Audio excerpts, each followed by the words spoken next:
తేనె చింతల ఛానల్కి స్వాగతం అండి. ఇవాళ చక్కటి సామెత చెప్పుకుందాం. ఏంటి అంటే, నోట్లో బెల్లం, కడుపులో విషం.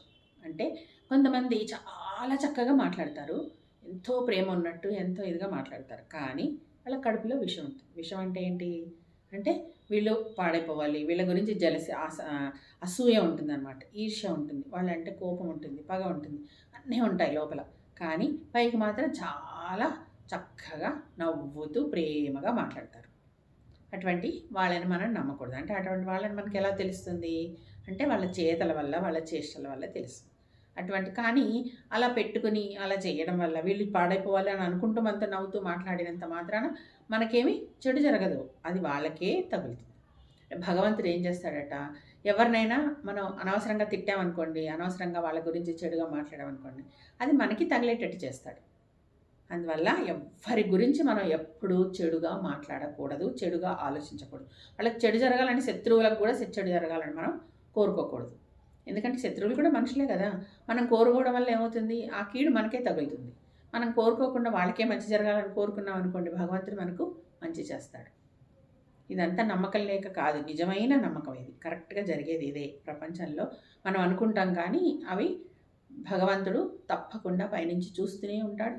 మనం ఏ పని చేసినా దాంట్లో మనం ఎవరి గురించి అయినా వ్యతిరేకంగా మాట్లాడినా, ఈర్ష్యాసూయతో మాట్లాడినా, కోపంతో మాట్లాడినా, ద్వేషంతో మాట్లాడినా, నిజంగా వాళ్ళు అటువంటి వాళ్ళైనా సరే వాళ్ళ గురించి మనం అలా మాట్లాడకూడదు.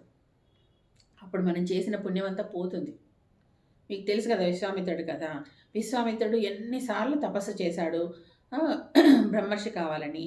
ఆ తపస్సు చేయడం, తర్వాత ఎవరో ఒకళ్ళు రావడం, వాళ్ళని కోపంతో శపించడం, ఆయన తపశక్తి అంతా పోవడం, మళ్ళీ తపస్సు చేయడం, మళ్ళీ తపశక్తి శాపం పెట్టడం, తపశక్తి పోవడం. అంటే ఆయన కోపాన్ని అదుపులో పెట్టుకోలేకపోయారు కాబట్టి అన్నిసార్లు తపస్సు చేసిన ఆ తపశక్తి అంతా పోగొట్టుకోవాల్సి వచ్చింది. చూసారా, అలా అది మహర్షులకైతే, ఆయనలాంటి వాడికి అలా అయింది. మన మామూలు మనుషులకేంటి, మనము ఏదైనా ఒక చిన్న కొద్దో గొప్ప పుణ్యం చేసి ఉంటాం అనుకోండి, ఈ ఎవరినైనా తిట్టడం వల్ల, వాళ్ళ గురించి మనం చెడుగా మాట్లాడడం వల్ల, వాడికి చెడు జరగాలని కోరుకోవడం వల్ల మనకు నష్టం జరుగుతుంది. అంటే ఆ చేసిన పుణ్య ఫలితం పోతుంది, మనకు చెడు ఫలితమే వస్తుంది. కాబట్టి ఎప్పుడూ ఎవరి గురించి చెడుగా మాట్లాడొద్దు. ఎవరిని శత్రువులను కూడా ఇంటికి వచ్చినప్పుడు మనం ప్రేమగా వాళ్ళతో మాట్లాడాలి. అంతేకాని శత్రుత్వం మనం చూపించకూడదు. వాళ్ళు చూపించినా సరే అది వాళ్ళ సంస్కారం. మిత్రత్వం చూపించడం మన సంస్కారం. మంచిగా అందరితో మంచిగా ఉండడం మన సంస్కారం.